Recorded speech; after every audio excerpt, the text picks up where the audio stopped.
Wake up. Okay, so we're going to show you guys the skill sets for the elbow combinations.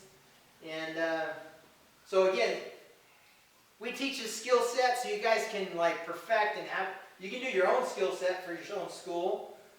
But again, if you have something and everyone's practicing, you'll be good at it. Again, one of the things that I'm saying is there's too much Muay Thai out there now. I mean, there's so much Muay Thai on YouTube, I can't even watch it. So I only have select people I watch. But that's where, again, it can get, we're lack for time as it is.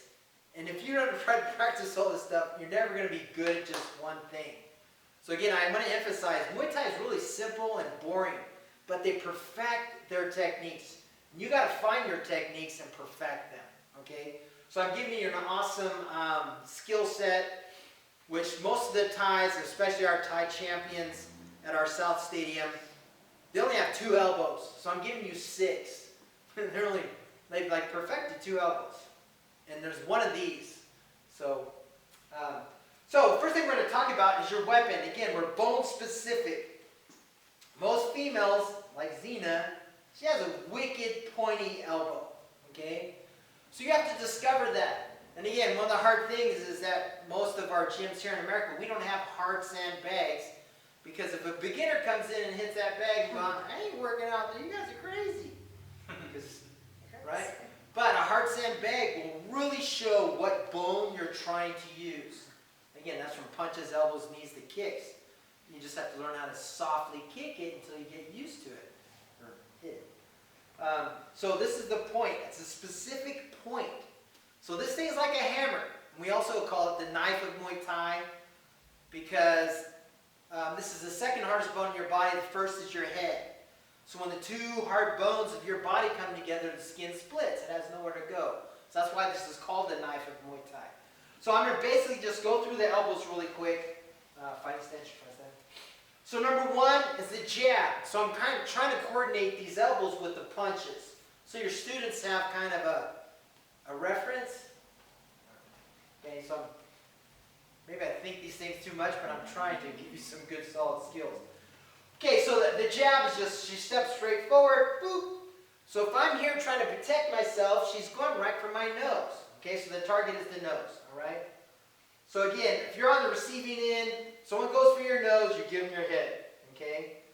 Which, if this bone hits even your head, you get knocked out. I don't know what to tell you. One of our stadium champions, really good, just does his strike. That's it. And he just catches people when they least expect it. And we had one knockout, and he literally got right in the center of this guy's forehead. The guy's standing there, and blood starts going beep, beep. And then he just passes out. And I was like, whoa, because he's going for his nose, but he gave him his head. But he still got knocked out. Okay? So that's number 1. Number 1, straight, boop. Okay. And then number 2 is your backside, which is your strong. So this is a strong elbow. Number 2 comes across, we call it diagonal. Again, I like coming it from the, actually a horizontal elbow. It's number 2. I like coming from the sky more because the bone is actually below. So it's coming down more. So the target on that, we say it's going for the teardrop, okay? So if the guy stands there, you're going to hit his temple or his eye. That's a knockout for sure. Most of us, when something like that's coming at us, we go back. So it's going to hit the jaw. That's a knockout for sure. Okay, so again, the only way to survive that is to go forward, which means you're going to get a cut. And so if you get 3 cuts in a fight, you pretty much lost it. Unless you bleed to death and almost knock this guy out, the judges might give you the win. Okay? So that's number 2. Number 3, so it's like a jab cross. Okay, we call this a poke and a horizontal elbow. Number 3 is the uppercut elbow. Yes. That's 1, 2, 1, 2, and then 3. Oh, sorry, my bad.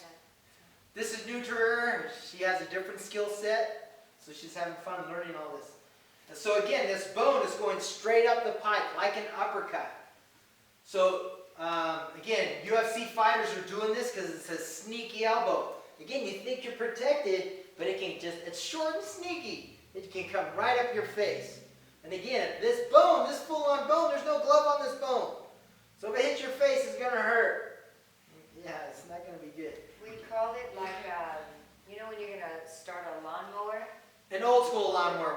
they don't electricity. do them nowadays, but you know, you're gonna start the, it's that exact motion from your hip up. Yeah.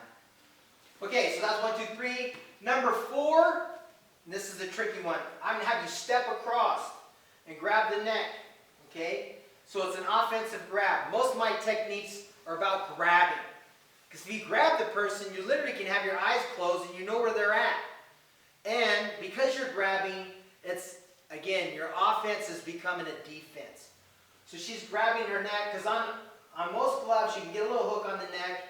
And she grabs like this. I don't know what she's going to do. She's going to let go and swing back. Because she stepped there, this bone goes right to my nose. Because where she stepped. That's why I like this cross step. Okay? And I'll talk more about that. So that's number 4. And then number 5, since you have to turn back, we go ahead and have you strike coming back.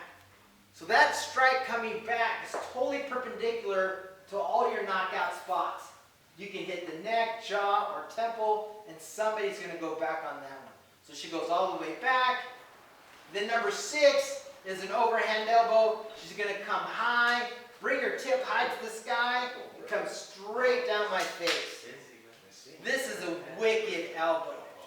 And if you catch someone coming in, it's going to hurt. So Zena says it's like she's punching, or what do you say, grabbing to your cookie jar? Reaching into Reaching the your cookie jar. Boom. Now you got to be flexible, so you're short and stocky like me. I have to bend my body over. So But again, I'm trying to rip straight down. I'm trying to bring this bone. You're focusing on the bone tip, coming straight down. And if you don't have a range of motion that's straight down, you guys or ladies, you can step over to an angle to the other toe. So instead of going, I'm flexible so I can go straight down the middle. If you're not, you're going to step over and then you'll compensate to be able to go down the middle. Okay, so this is it. We're going to go through it. So the first thing to do is I'm going to have you guys do a visual, okay, on each other. We're going to work it through so you figure out. But I'm going to tell you now, if your partner has your elbow tip come close to your face, move it. Move your face, okay? Because this thing hurts. It's like a hammer. You don't have to hit someone really hard with a hammer. And it can cut. If they lean back, can you hit them in the chest? Do they ever get hit in the chest with it? If we have time, I'm going to show you some of those strikes. Doing an elbow to the xiphoid is very effective.